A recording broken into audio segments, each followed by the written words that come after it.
Hey guys, Hey, excited. welcome to Three Blondes and One Battle, episode 2, or actually one blonde short because Bobby had something last minute come up.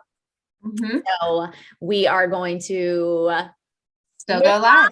carry on. Yeah. And she'll be back next week sharing her story. So today it is all about my walk, my journey, my story. We are actually going to take turns each week talking about our stories. So the whole intent of starting this podcast was when you go on iTunes or Apple or, wherever you listen to podcasts, Right. don't you think that there's not a lot of podcasts out there about MS?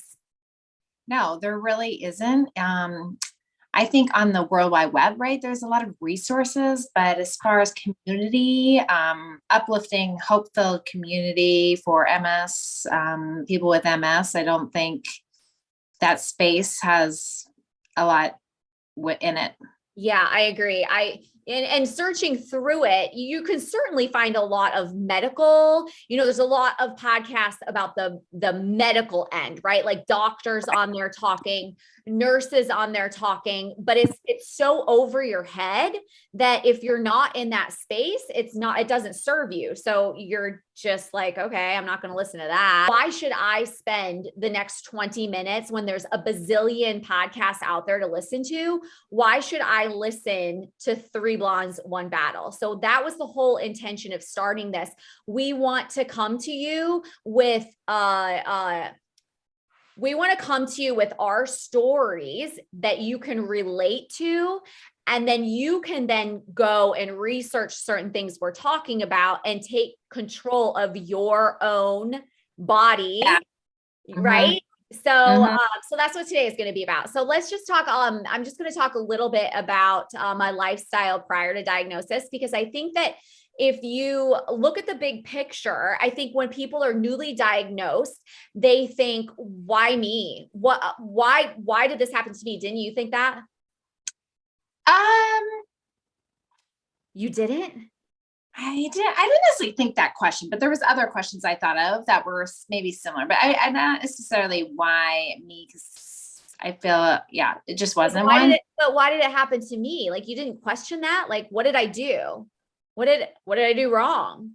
I know for me, I don't know enough about MS with my initial diagnosis to ask that question, like what did I do wrong? So maybe to come after I've, Yeah, that's fair. Okay. So if you don't even know what it is, okay. So I guess, yeah, that's fair. So for me, I go back to what was my lifestyle? Okay. So I was diagnosed all of a sudden out of the blue. You Google it, you look into it, you're like, holy crap.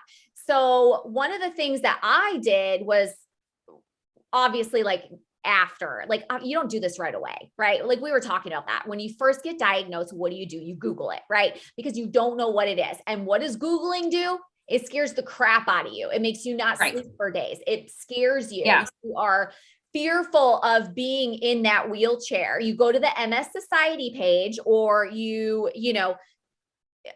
get lost in these negative thoughts of, holy crap, like I will never ever be the same. Everything is going to destroy everything.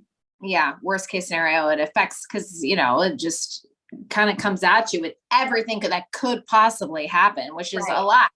But Yeah. So I definitely didn't think that right away, but looking back, I would definitely encourage you. First off, fear is terrible. Fear will make you sicker right away. If you're diagnosed and you are fearful and you're constantly thinking about it, like that's the first thing you need to grab a hold of.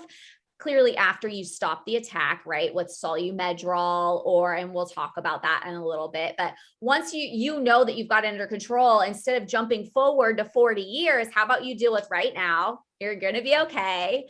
And so anyway, so going back to my lifestyle prior to my diagnosis, I was super active. I mean, as far as, did I treat my body well before the age of 25? Not really, because it brings me back to, yes, I was active, yes, I was a runner, but I was super unhealthy in college. I was always on a diet. I was always taking hydroxycut. For those in the 90s, like that was the thing. I mean, multiple pills per day. I was curbing my appetite with Diet Coke, which is so funny because 20 years later, you find out that actually does not curb your appetite. It makes you even more hungry. But I didn't know that at 19. So that is something that I look back and I think, well, geez, all that aspartame, all that, all those diet pills, all of that kind of like striving to figure out the latest fad, the latest diet. And I wasn't in the least bit overweight. I was in ROTC, basic training. I was the only girl in the guys group. Like I could run. I mean, I was in shape. So I don't know. I think it's that college, life and trying to keep up with everyone. That was before social media. I couldn't imagine it. Could you imagine if we had Instagram in college? Like, yeah. So, I mean, it's unbelievable. Like the way that I treated my body, looking back, and then like the stress on my life, my first job out of college when I didn't get into the dental school, it was working for the government and in the military. And I was in a position that I shouldn't have. When a unit is deployed, they literally will fill the slots with anyone who's left. So they filled my second lieutenant, which is a brand new officer in the Army. The position I took was a major slot. A major takes about 5 to 6 years to make. Yeah. Yeah. So I was so stressed. I hated it. I was so stressed out. And this is a year and a half before diagnosis. This is what was going on in my life. So just looking back, it's like, okay, I was treating my body like crap. I really had exercise induced anorexia. Let's be real. Like I abused exercise. And then I just didn't eat. And then I, was put in this position I was totally uncomfortable in. I wasn't treated well as a second lieutenant. Most second lieutenants aren't. And I mean, I had good friends, but the core people that I worked with every single day as an officer, you need the enlisted support. And I didn't have a lot of support from them. And so I look at that, and then I moved to DC by myself. I wanted to get out of Iowa. I just wanted something different. So I moved with no family, no friends. I had never been to DC. And I said, let's do this. So that had to have been some of the stress too.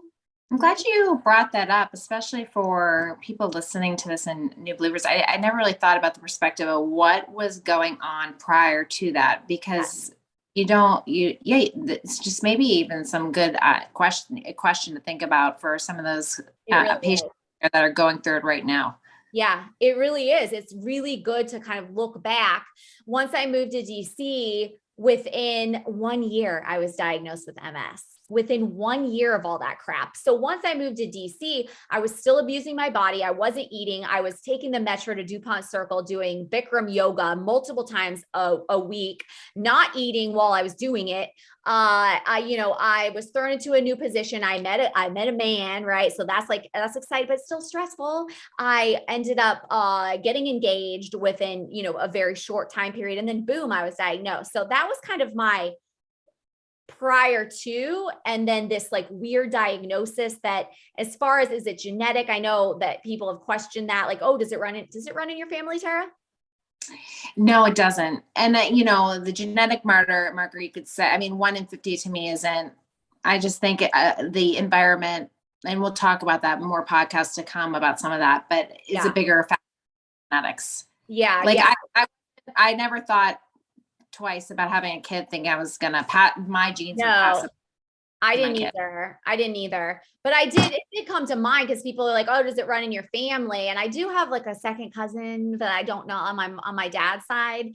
But I don't think that had anything to do with it. I think that, once I was diagnosed, So I feel like once I was diagnosed, I let's look at what that looked like. I was, on the phone a lot. I was on the computer a lot. I was deploying doctors and dentists. I was figuring out who goes where, hey, can you swap with this person? Can you swap with this side? And I was always on my computer. All of a sudden one day I couldn't type. I lost that dexterity in my left hand. So I would always like shake my hand out like, oh, it'll go away. It'll go away. It didn't go away. So I actually, the left arm started going numb as well. So I lose my right hand dexterity. The left hand's going numb. I go to the colonel who's in charge of our office. He's a doctor. And he's like, I think you should go to the neurologist.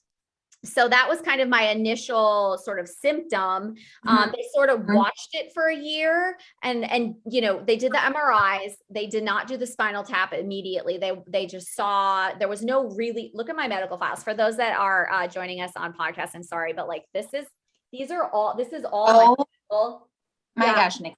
I know. I do not keep that's crazy. I keep everything. Wow. I think because the military, I moved so much before I would move from a city, I would go to that hospital and say, hey, I need all of my files. So they print off everything. And I think that's good to go back and just look because I can see all of my 8 attacks. I've had 8 attacks in 17 years and I can do the math. I know what's going on, in my world during that time. So I can do like a timeline. It's very helpful. But why did I bring that up? My first diagnosis. Yeah. So it took about a year before they, were like, it's kind of showing signs of MS. Let's go ahead since your numbness is not going away.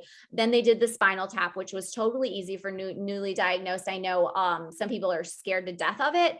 I wasn't. I had a girlfriend in there. My then husband was in Canada with my dad. So he wasn't with me, but my girlfriend was, and it was super easy. I don't know, but I did have those bands. Do you remember what they're called? The IgG banding. Yes. Yeah. Yeah. So that was my initial diagnosis. And, it was actually quite easy the first 5 years. The first 5 years I had no attacks. So I actually thought that I had been misdiagnosed because I was totally fine. I was still teaching classes. I was still running marathons. I was invincible. And prior to Nikki, prior to that first symptom, then before the diagnosis and now did you look back and say, oh, maybe that was my MS and you just just that first weirdness. And then 5 years later. Okay. Yeah. And actually going back through my medical files, remember how your first thing was vision? My right eye was blurry. So they did mention it in the notes and I forgot about that. Okay. All right. So you did. Okay. So I did have a little, they didn't call it optic neuritis, but it was foggy. And so that's interesting. But yeah, so no issues until I had Dylan. And then 6 months after I had Dylan, I was out running. I only had a couple weeks left before the marathon. So at the very end, you're running 20 miles. I was 10 miles out in the country in Wisconsin with a bunch of cows. And I was at my turnaround point. I turned around and all of a sudden I couldn't run. Like I literally, my brain, the connection between my head and my legs, like it was gone. It scared the crap out of me. I had to hitchhike back, ask somebody to bring me back to Sparta. And that was my second attack. For some reason, I just couldn't stink and run. I got Solumedrol for 5 days. However, I waited 3 months. And this is something for newly diagnosed that I always tell people that reach out to me on Facebook. Once you have an attack, you need to get in there ASAP. Yes, I know I didn't do it. However, I was breastfeeding and no neurologist told me like, hey, this is actually bigger than breastfeeding. At the time, I was like, I have to get a year in. I knew how important it was to the baby to get a year's worth. To me, that was very important. And so I kind of pushed it off. So I literally couldn't really walk, run. It was months before I said, okay, I give in. I'll get Solumedrol, which is an IV steroid, and it could be between 3 to 5 days. It's really simple. You just go in. Sometimes you can have it at home. They'll come to you and it takes about, what would you say, like 2 hours for the infusion? Yeah. Depending on that. Yeah. Mm-hmm. Depending on the drip. Yeah. Yeah. Yeah. So that was my first or second attack. However, again, going back to telling newly diagnosed, if you don't want to wait that long because it furthers the damage. And I've had so many neurologists in my life with the military and with moving, that one neurologist actually told me that was probably why that's been my issue ever since. Like ever since, my legs have been the thing, because I didn't, within 14 days, I didn't stop that inflammation. Now, neurologists are human. Was he right? I don't know. I've asked another neurologist, hey, my neurologist back in Northern Virginia told me, oh, that's not true. So you never know, some of them say, oh, within 14 days, absolutely. That is why your leg strength have never been, but then some are like, oh, that's not true. So, good point, and we may talk about this further in a different podcast, but protocols and with the way neurologists procedures change all the time, and right now they're not as quick as they were 15 years ago to put someone on Medrol. You kind of have to push for it a little bit. yes. If they feel like your relapse doesn't impair your daily activities, like if it's not if you're not basically down and out, they're not giving you, they really are like, oh, they're worried because they already think the risks of Medrol outweigh. So they'll give you oral steroids. They'll give you prednisone and then they'll taper it. And then you're like, awesome, that didn't help. And then you have to wait, 30 days before you can get the IV. Right. Or is it 60? It's something ridiculous, 30 or 60. Do you remember? I don't remember because I always was put on Medrol, but now I just remember some recent News studies, and then talking to the neurologists, they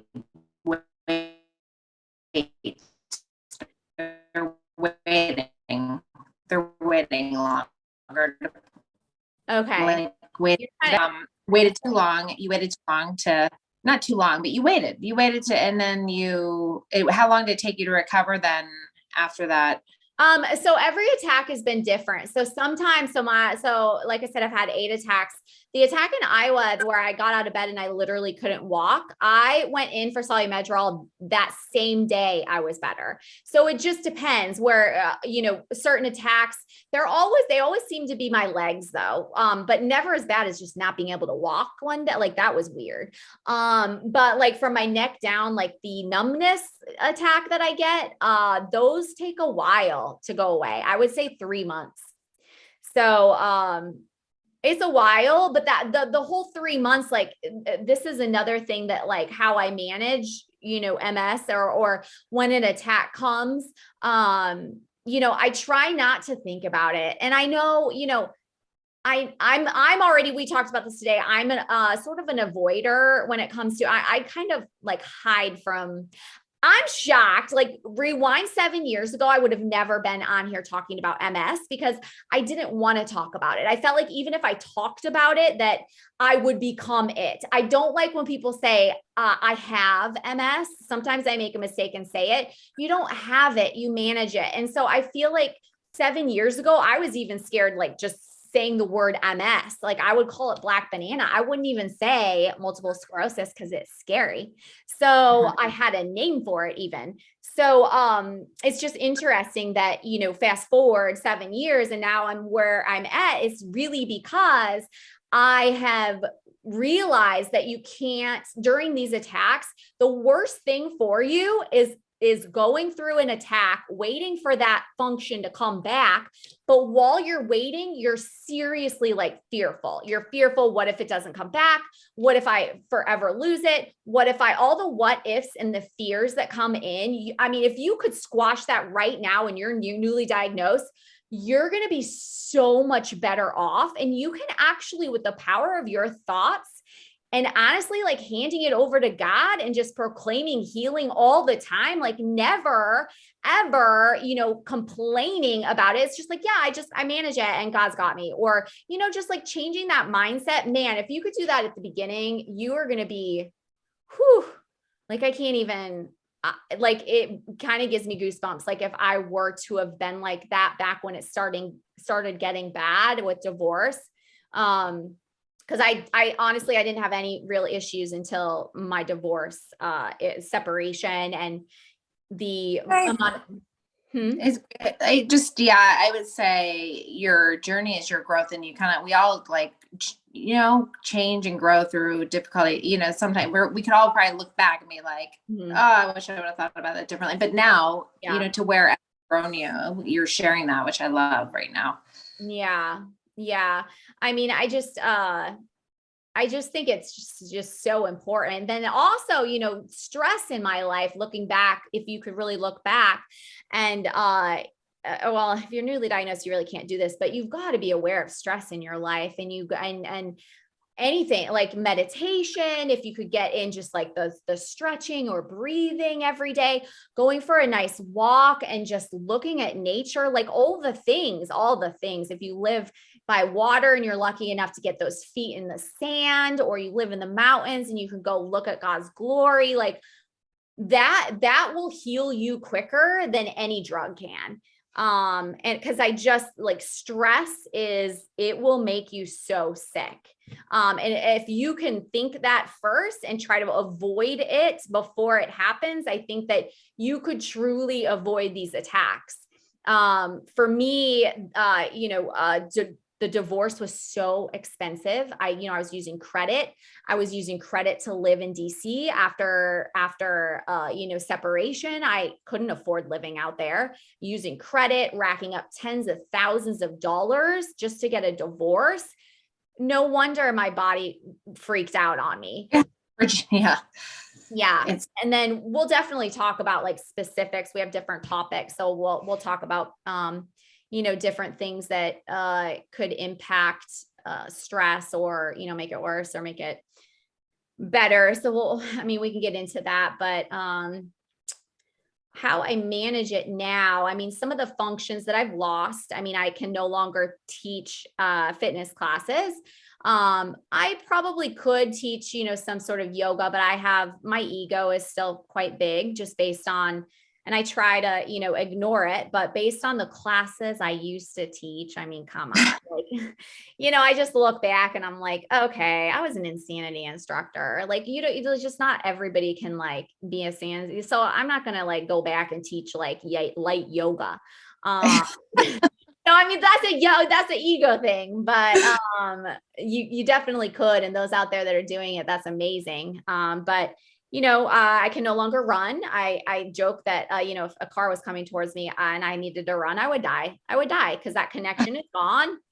I can probably walk maybe a half a mile a day, and possibly, if I push myself, a mile maybe. Um, yeah, I have spasticity just a little bit. And honestly, like after I got healthy and losing 25 pounds on a 5'3" frame, my legs are much better. So I don't have spasticity anymore, but that is something I did manage, and I managed very well with CBD and CBG. So that really helped. I never had to take, well, I was prescribed that medication for it. I forget what it's called. GABA, or I forget what it's called. Provigil. No, is that, that's first. That's for, It's actually in my cupboard right now. The VA gave me some. It's the spasticity. But once you take it, you can't really get off of it very easily. So I was like, ugh. So I'm also, with my journey, and I'm probably going to need to wrap it up here soon, but I have always managed it holistically. So I got all of my amalgam fillings out within the year of being diagnosed. I replaced them with composite. I got my IUD removed. I've always been holistic. It's like, okay, yeah, you really took a holistic approach to researching and thinking about, well, what are the things in my life right now, my body, that could be contributing to manifestation of symptoms. It sounds like, Nikki, you took some holistic approaches. Yeah. Genetic genie, finding out like your methylation cycle and figuring out kind of where your genetic mutations are. Those things never change. You could change your nutrition, you could have the, different, vitamins and nutrient deficiencies, but you can't change your genes. So once you know what your mutations are, then you can adjust. And of course, had I known that before, I wouldn't have joined the military. I pumped myself full all of immunizations.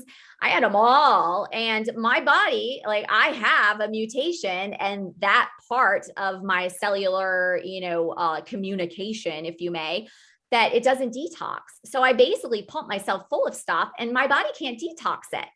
So I think knowing that early on too, looking into methylation and getting your genes checked, which you can do very easily. We can talk about that in another episode, but I think that would be behooving of you if you're newly diagnosed or even in it and you're not, and you're not managing it very well and you need another way. That would be a good way. But yeah, I think that's it. I mean, when you were, you had basically 8, is that what you said, Nikki? 8 relapses essentially. Yeah. I had one back to back during divorce, go figure. And then, I haven't had one in about 18 months now. So okay, that's been the last. And I am not, for those out there, I am not on drugs. I've never been on drugs, big pharma drugs, at all. I'm thinking about doing one, but yeah, I don't know. It's going to take, I've been thinking a while. Tara knows. I have. Yeah. But you know what, Nikki, I think you're showing everyone, like everyone is different, and you know your body and you know how you have managed it because you're walking this journey, and only you can walk your journey and know what works for you. Yeah, I agree. And that's why I love that there's 3 of us, because all 3 of us are so different in our mindsets and the way that we, manage where we live. I mean, weather effects, I mean, everything. It's just cool to have 3 different perspectives. And I can't wait to hear your story. I can't wait to hear Bobby's story. And I really think it'll help the audience. For sure. Yeah, I think so. And I'm, looking forward to hearing her story next week. But like you said, also as we grow in this podcast and grow to get to know the people tuning in and listening, I think there's such an array of topics that we can talk about and we can look into, and know that if there is someone out there newly diagnosed with MS or living with it for 10 years, there's always hope. There's always something out there and someone out there. There's so many people, and I feel like because I'm immersed in it and I have been the holistic side and like the very open, and I share things people don't share. I have so many friends with MS. So if you think you're alone, there are so many people out there that are making it. Yeah, right. As soon as you get diagnosed, after you spend some time and getting through the initial diagnosis, I think I started realizing, well, we all mentioned, like all of a sudden, I know someone, when you bring it up, someone has someone they know, a sister. Yeah. And more than not, they're doing fine. I would say the one thing I have seen is if you're obese, you're not doing fine. My friends that are obese are, using canes. They are, there's one thing after another, because once you get one autoimmune, it's very easy to get another autoimmune. So I do think that that's very important. Just looking at the huge amount of people that I know, looking at the people that still run marathons. I've got people that still run triathlons. I've got friends that, and looking at how healthy their body is. It really correlates to how well they're managing MS. Mm-hmm. Right. Yeah.